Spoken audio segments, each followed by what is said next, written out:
I feel nauseous, believe me.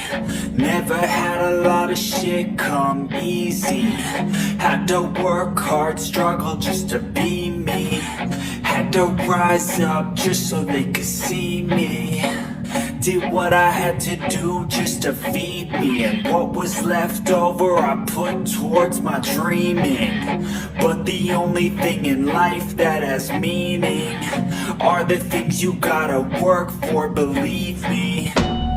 Take into your hands a plan, your own hands can land your own brand. And damn, I feel like no one takes accountability. They want the credibility, convincingly unwilling to put in the fucking hours it takes to get some power.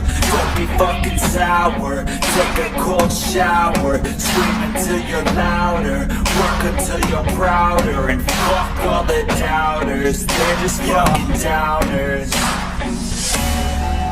I swear to God they all let me down. I always fought just to wear the crown. I'm pissed off at these fucking clowns.